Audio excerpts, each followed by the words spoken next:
Bab 1845. Keheningan abadi lembah retak. Selanjutnya, Erikin melambaikan telapak tangan. Jurus telapak kaisar melebar di udara, seperti bukit kecil, menghempaskan Hussein Yan ke tanah. Tanah bergetar seperti gempa bumi yang dahsyat, membentuk sebuah lubang yang dalam. Erikin mendarat di tanah, dengan cambuk iblis di tangan, berguling ke arah lubang, melempar keluar Hussein Yan yang berlumuran darah. Terima kasih Tuan Qin atas penyelamatan ini. Wanita tua itu goyah, membawa pasukan Dewa Angin dan semua orang mendekat, berlutut, dan berterima kasih kepada Erikin. Nenek, di mana Nona Ouyang? Saat ini, pria paruh baya itu baru memperhatikan bahwa Vela Ouyang tidak ada di antara kerumunan, kemudian langsung berkata dengan gugup.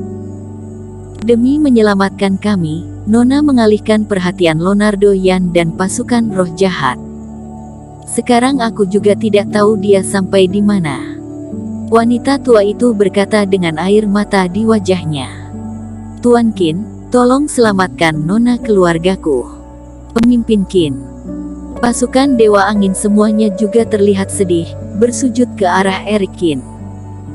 Kalian jangan terlalu emosional, bangun dulu dan minum pil mujarab ini, nanti saat berurusan dengan Leonardo Yan, mungkin kalian harus mengambil tindakan. Erikin membantu semua orang berdiri dengan angin spiritual, kemudian mengeluarkan banyak obat mujarab pil dewa dan membagikannya kepada orang-orang ini. Nenek, apakah Vela Ouyang pergi ke arah itu? Erikin bertanya. Hussein Yan ditangkap, dan formasi roh jahat hancur. Jika Leonardo Yan masih ada di sekitar sini, dia pasti akan mengetahuinya. Tapi sampai sekarang, tidak ada yang datang untuk membantu Hussein Yan. Ini menunjukkan bahwa Vela Ouyang berlari agak jauh. Iya, itu arahnya, Tuan Qin. Ini adalah peta keluarga Ouyang kami. Kurasa Nona keluarga kami pasti pergi ke daerah ini. Wanita tua itu buru-buru menawarkan slip giok dan menunjuk ke area di atas. Erikin melirik slip giok, dan merasa wanita tua itu cukup bisa diandalkan. Vela Ouyang tidak bodoh, rute yang dia pilih, pasti akan menemukan arah paling mudah untuk keluar.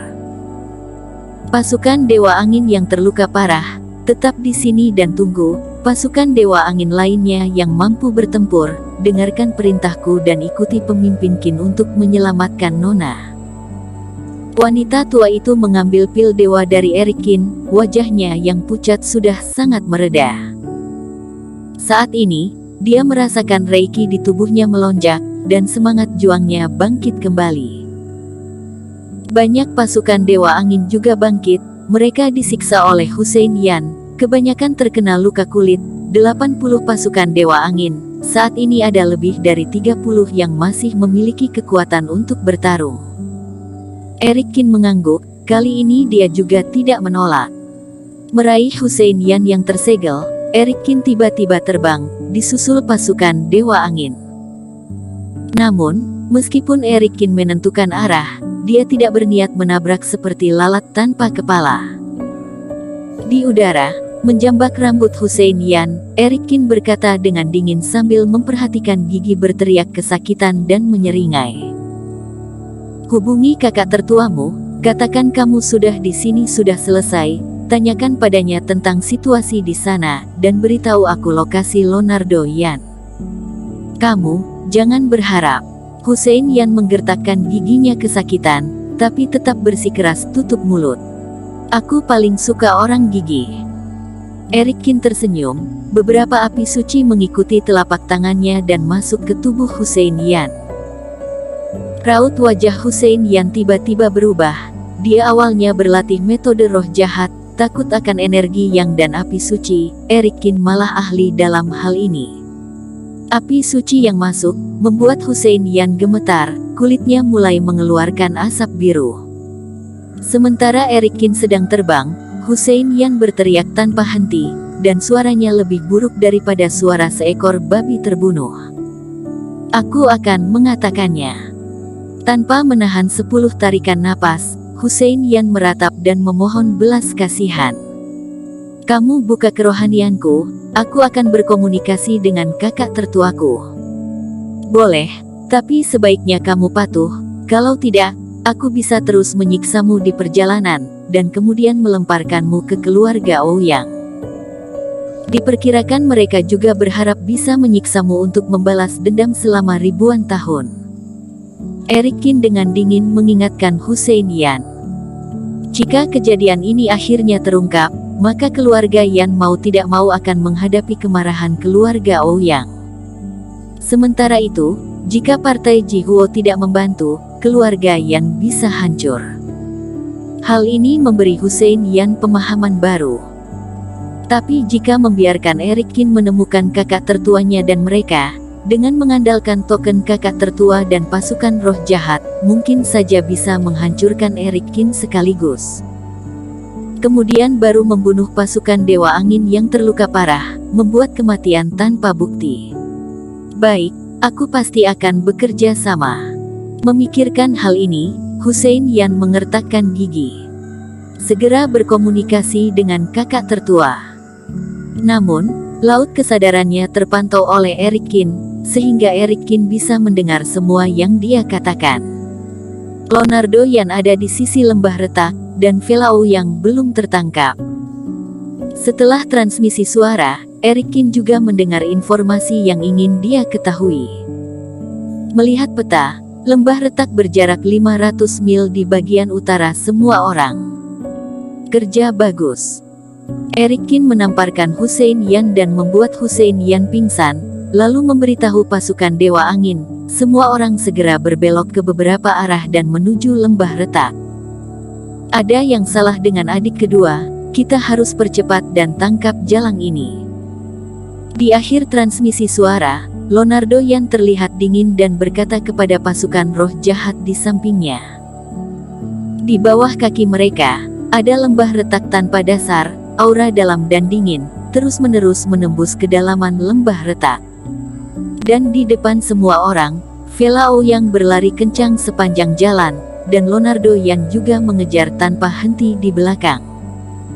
Pemimpin, Tuan Muda kedua mengalami insiden. Mendengar apa yang dikatakan Leonardo Yan, pasukan roh jahat sedikit terkejut. Ribuan hantu jahat dikombinasikan dengan tanah roh jahat untuk menangani pasukan Dewa Angin yang terluka, masih bisa mengalami masalah.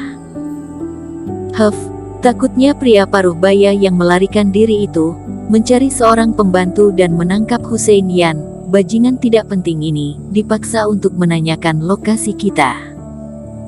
Leonardo Yan mencibir, kalau tidak, dengan temperamen adik kedua, bagaimana mungkin menawarkan bantuan? Orang ini tidak pernah ikut campur dalam urusan lain. Singkatnya, ini adalah berita buruk bagi kita. Kalian segera gunakan teknik tubuh hantu dan pergi ke kedua sisi Velao yang, aku akan menghentikannya dari belakang. Jika bisa dibunuh, bunuh saja, dan jika tidak bisa bunuh, lemparkan dia ke dalam lembah retak. Baik. Semua orang di pasukan roh jahat juga kaget. Segalanya berubah. Leonardo Yan segera melepaskan pemikiran untuk menangkap Velao yang hidup-hidup. Lembah retak disebut keheningan abadi karena tidak ada aura ekstrim di celah ini, dan tidak ada reiki sama sekali. Tampaknya tempat ini telah diserang oleh beberapa metode khusus. Di lembah retak, tidak ada aura yang bisa diserap oleh seorang kultivator. Demikian pula, tidak ada kultivator yang bisa menggunakan metode ilmu sihir. Selama Velao yang jatuh ke dalam, dia akan jatuh dan mati seperti manusia biasa. Siuh-siuh. Di bawah pimpinan Leonardo Yan, 60 pasukan roh jahat dibagi menjadi 2 tim. Dan aura hitam merasuki, kecepatan pasukan roh jahat juga melonjak dalam sekejap. Velao yang berada di ujung panah. 2 tim pasukan roh jahat mengapit dan dengan cepat melampaui posisinya dan menghalangi jalannya. Raut wajah Velao yang sedikit berubah dan ingin mundur, dan Leonardo yang juga tiba pada saat ini.